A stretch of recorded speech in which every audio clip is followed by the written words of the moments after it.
Okay, let's unpack this. Imagine a real high-stakes political drama playing out right now.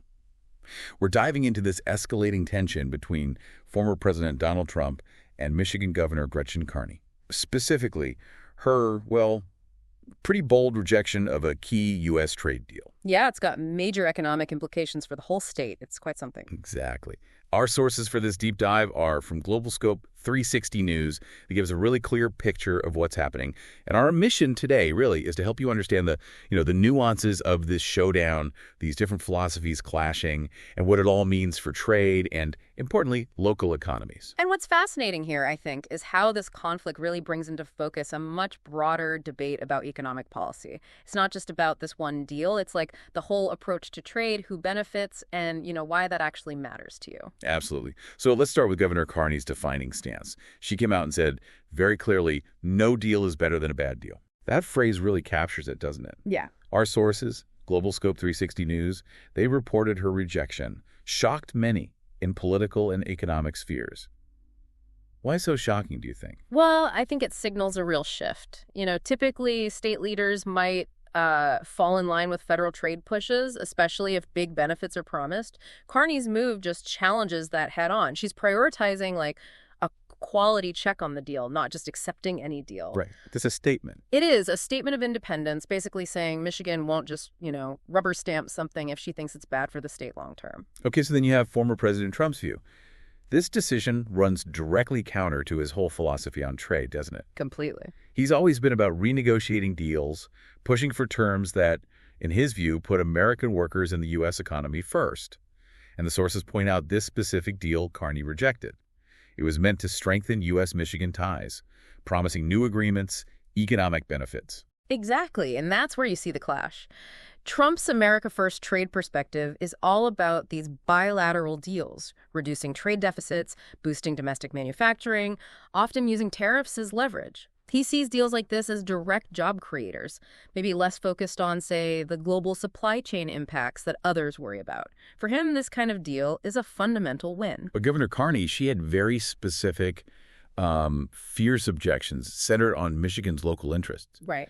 Global Scope 360 News explains she saw it as potentially hurting Detroit's economy and workers in the long run. Mm-hmm. There was this fear, they report, that it would undermine local businesses, let bigger out-of-state companies dominate Michigan industry. Yeah, that crowding out effect. So for her, accepting felt like sacrificing long-term economic stability for short-term gains. Her whole approach was about putting Michigan's local economy first. And that's a crucial point.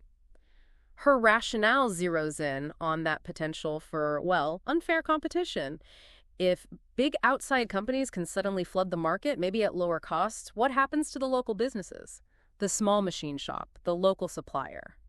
They operate on tighter margins. They could get pushed out? Potentially, yeah. It's about protecting Michigan's specific economic fabric, especially its manufacturing base, from destabilizing outside pressures. And you can imagine when a deal like this gets rejected, especially going against a former president's key policy area. Oh, yeah. Trump's reaction. Oh, yeah. Global Scope 360 described it as explosive.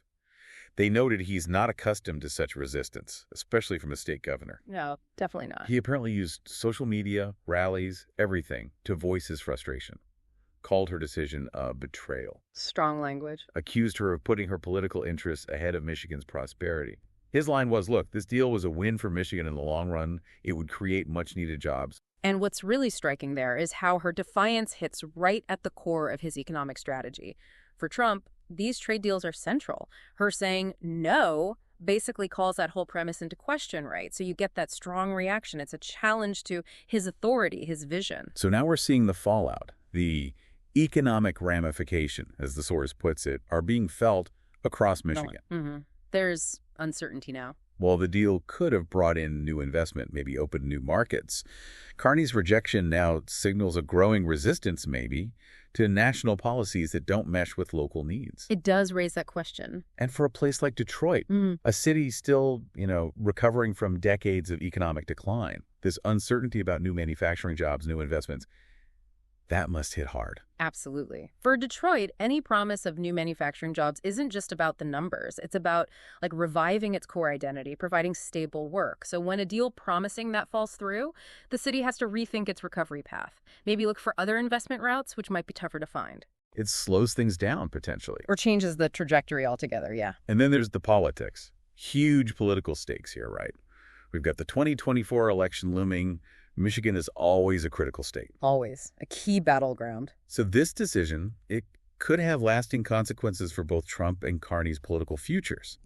But interestingly, Global Scope 360 notes Carney's firm stance is actually resonating with many who feel that local governments should have more control over their economic futures. That's a really interesting angle. Could her rejection actually, set a precedent, encourage other state leaders to be more independent on trade?